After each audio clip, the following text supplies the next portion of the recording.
All right, it's crunch time, teachers, and our students are not ready. What do we do? Well, no fear. I'm here to help you with some crunch time test prep tips. The great thing about these tips is that they are all executed within the student dashboard. So that means that the student can do these things themselves to prepare them for the exam.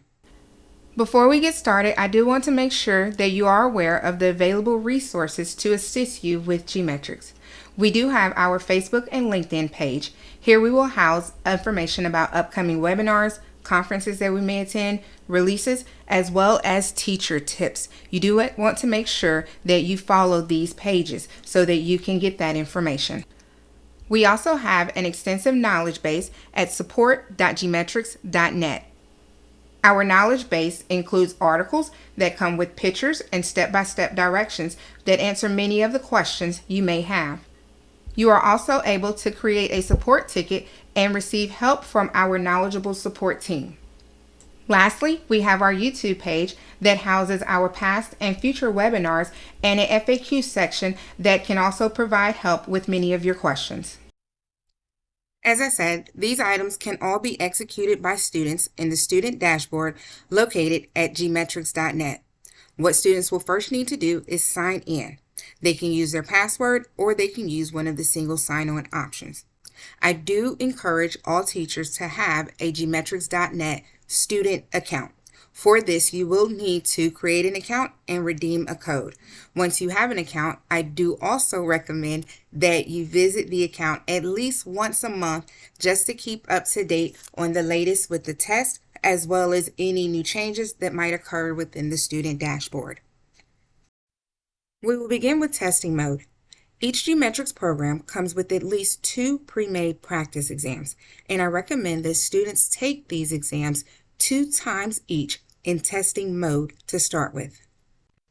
Because testing mode has the countdown timer, no help text, and the score report is given upon completion, it most mimics the actual certification exam. This is where you will receive the most accurate information as to where your students are in knowledge of the information, where they need to study, and how prepared they are for the certification exam. To access testing mode, students will look on the left-hand side navigation bar and choose Test and then New Test. I do want to point out here that if a student starts a test and needs to resume it later, they can go to Saved Test. If they complete a test and would like to see their score report, they will go to Completed Test. After choosing New Test, they will then choose their program. They will then see at least 2 options for pre-made practice exams. If you have put in any custom tests, this is where they will see those as well. They will hover over the test that they'd like to take and choose testing mode. While students are in testing mode, you do want to ensure that they mark for review any questions that they do not understand.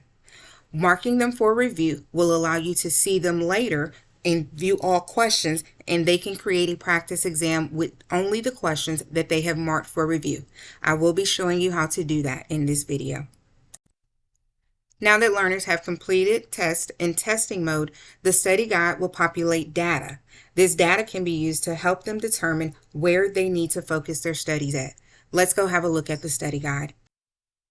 To navigate to study guides, students will need to choose study guides on the left-hand menu bar. The study guide is individualized for each student. It provides them with data so that they will know what their proficient topics are, and these are topics that they are already good at and they don't need to work on as much in preparation for the exam, and their development areas. This is where they are going to need to focus their efforts in order to prepare for the exam. A student's proficient topics and development areas are going to be located in the middle of the study guide. Their proficient topics are the ones that they are already good at and do not really need to focus on as much in preparation for the exam. The development areas is where the students need to focus. They are going to be listed in order from the lowest score to the highest score. This student is showing that they are in objective 3.3, they are 40% efficient, so this is where we will start. By clicking on the objective, The student is able to see the questions that they attempted.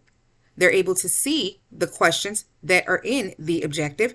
They're able to see the question, the correct answers, what they answered, as well as the explanation.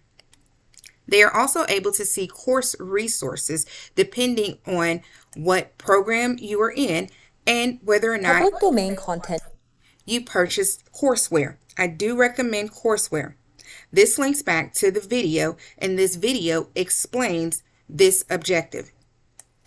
Students are able to make a custom exam with just these questions from this objective in testing or training mode. I do recommend training mode so that they can get that explanation as they are going through those questions. By clicking on the sub objective, students are able to see the overview, so they can see that there's one question in this sub-objective. They're able to see the description. It gives them information and any course resources. Again, these course resources will be linked to the video if you have courseware, and it depends on the program again. So it might be step-by-step directions here with pictures and guidance. The quick review is a great way for students to review questions that are determined to be within their development area based on them taking practice tests in testing mode. The quick review is going to be located at the top of the study guide. The students will choose quick review, and it will tell them the number of questions in their development area. They are able to choose the number of questions that they want to take. They can choose all of them, or they can just choose a certain number. Then they can choose training or testing mode. It does give an approximate time for how long this will take. If the students choose to take these questions in testing mode and they are able to pass the questions, then it does update on their development. And if they become proficient, it will move over to a proficient topic. I do suggest that they take the questions in training mode because these questions have been determined to be a part of their development area, and training mode will give them that feedback, that explanation on these particular questions. View all questions is going to be critical for students because this is where they can go to review questions they got correct, incorrect, mark for a review, and make their custom test. View all questions is also going to be located at the top of the study guide. Students can navigate here to see all of the questions within the practice test. They're able to see the questions they got correct, and they'll have a green check mark next to them. They're able to see the questions they got incorrect, and they'll be notated with an exclamation point. They'll also be able to see the explanation of those questions. Students can create their own custom test right here and view all questions. They can use the objectives within their development area to navigate and determine which objectives they need to create custom tests for. If we remember, the student had 40% proficiency on objective 3.3. So I can see all of the questions in objective 3.3. I can make a custom test with all of these questions, and that's 8 questions.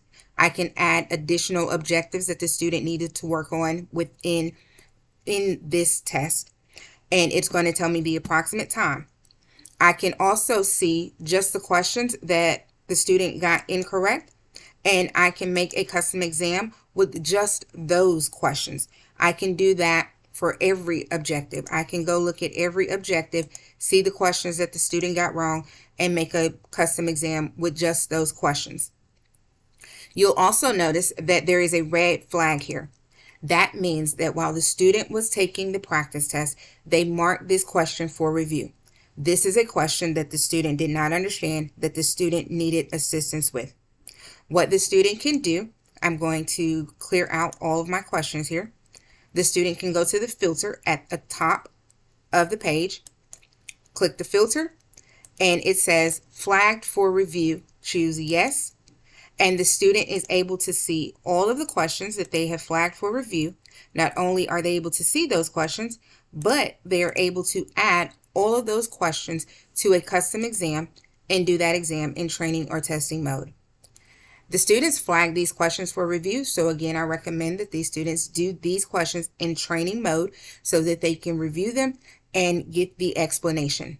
Later on, they can go and they can do them in testing mode.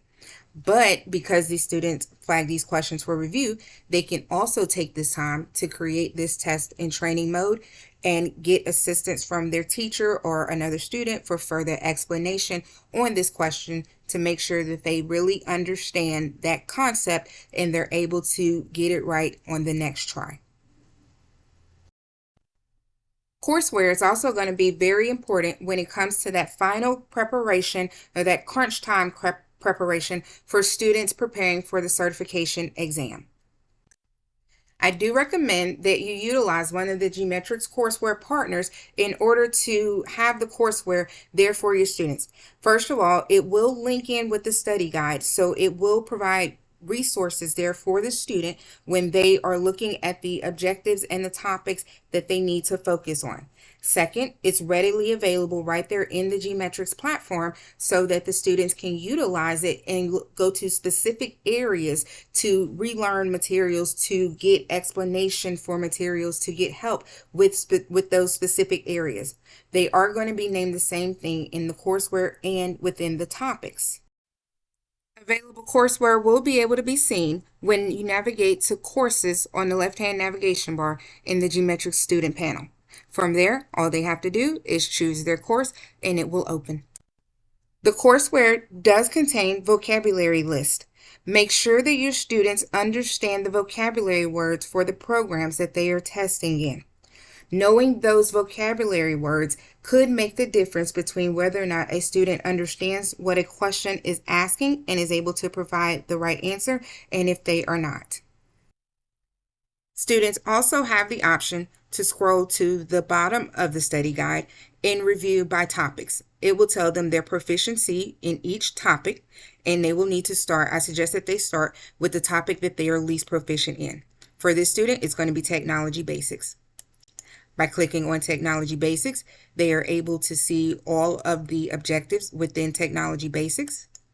They're able to click View those course resources. They can review the videos, as well as all of the questions for Technology Basics.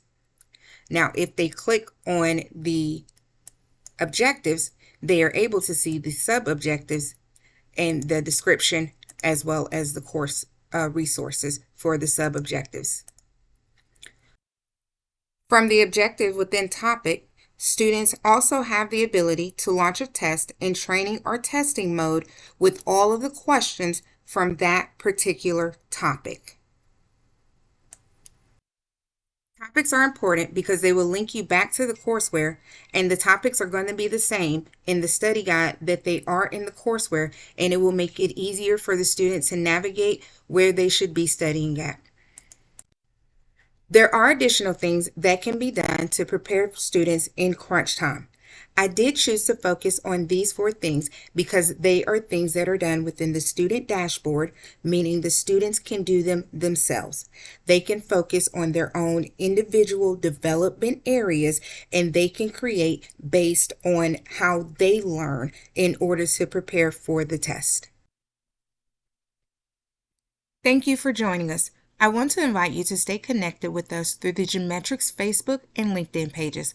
Also, like and subscribe to the Geometrics official YouTube page to receive instant alerts of new content postings, review previous webinars, and our FAQ channel, where we will be posting videos addressing the most frequently asked questions. If you have a FAQ that you would like us to do a video for, please make sure to include that on their survey.